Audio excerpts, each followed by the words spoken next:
Alright, so we have a bit of a double feature this time on modern Star Wars, the series. We're going to be going over the Skirmish of Carkoon multi-pack, but first we have to revisit Star Tours. And that's because I'm obsessive compulsive about doing this in the exact order figures were released in. And I did kind of do an all Star Tours video a while back covering all of them, so I just kind of want to quickly mention the ones that were released now because, again, keeping everything in the right order is what protocol droids do, and I'm not a protocol droid, but I do collect them, and these are the next three. So released on the blue Saga cards with the gold rim, we got, well, some odds and ends of droid parts smashed together, and actually a really quality astromech droid. The first figure being the next G2 droid. These were the ones that were seen in the queue, first released on a Power of the Jedi card. Well, the second G2 droid is released on the blue card. And you may recall that this was the droid that was a stripped-down version of a goose from America Sings, later used in Splash Mountain, maybe even reused in the new Princess and the Frog flume ride. But yeah, you just took the existing goose, stripped off the feathers, kept the little tail peg, and called it a new G2 droid. So now we have both of them, although there's actually even more that were added to the ride later on. The classic one in Anaheim only had two. The next one, though, isn't an Anaheim droid. So this guy, SK24Z489, whatever, look it up, nerds. But yeah, this was a kind of like a helicopter droid. It's really hard to see. It's in Florida, and it's in Tokyo, I want to say, as well. It's kind of like above the sector lift platform. And yeah, another one of those kind of weird Disney-created droids. It's not from the movie. Although, it's got kind of a cute face, which I guess is what makes it kind of very Disney-esque.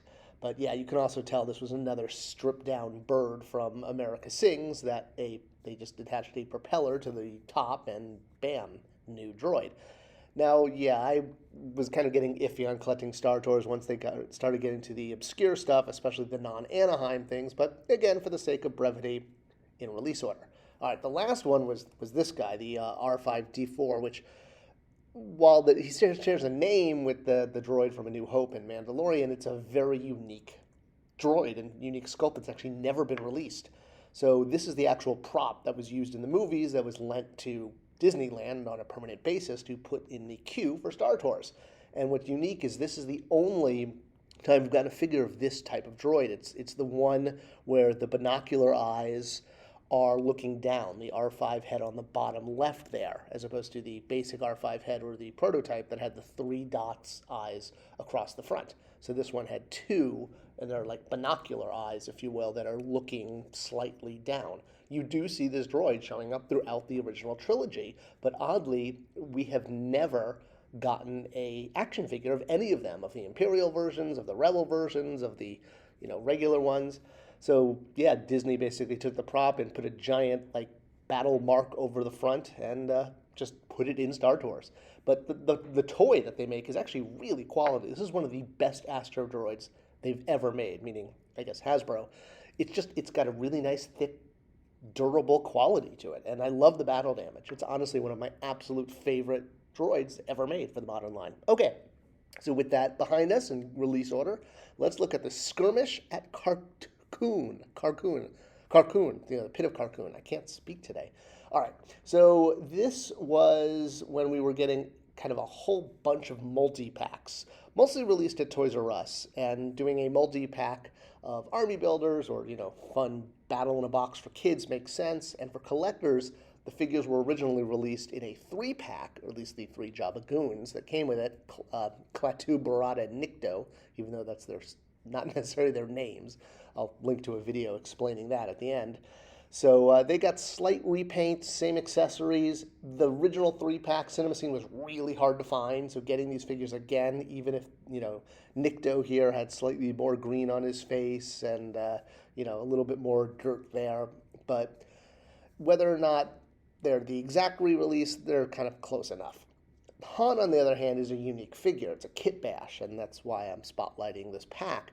Even though the 3 Jabba Goons, taking their name from the day the Earth stood still, are just re-releases, this Han combines an accessory from one Han and bodies from 2 others. So yeah, it's kind of got that whole new hat thing going, but technically it is an original figure, and as Hermes says, technically correct is the best kind of correct. So we have the body, or rather the upper torso from this Han, the Comtech Han, and then the lower body of this Han from Power of the Jedi. So yeah, basically two different Hans bashed together. And then the final element is that oversized chain, which was originally offered in silver and now in gold. The silver one came with this unique Han Solo in carbonite as part of Jabba's cardboard palace. Yes, they made cardboard playsets. It was crazy. It was fun. It was the mid-90s. Actually, I guess it was the late 90s. But that's where you originally got this Han, and that's where the binders come from, which look a lot more like medieval chains in this version. But they got a sort of a gold-ish bronze release and slapped on this unique Han. So hey, yeah, if you want a complete collection, it means getting this Han, even though he's wearing the wrong shirt for the scene. It also included a re-release of the sail barge cannon, which, of course, if you have a sail barge, you'd be excited because you can line these up all over. But it was also, again, another re-release. This was first offered with Princess Leia and the Power of the Jedi Deluxe assortment. We covered a bunch of episodes ago. And as a, slave Leia figure, or in this case just Princess Leia, it's not exactly a figure we're going to be getting a lot of in the future, so enjoy what you have to look at. Well, we all know the canon is really what everyone wanted, right? So yeah, there you go. 3 re-released Jabba goons and a kit-bashed Han Solo and a re-released sail barge gun. Makes a great set for kids and for collectors who had a really hard time finding these Jabba goons originally in that 3-pack cinema scene. This was a fantastic way to scoop them up again, even though, they were slightly different.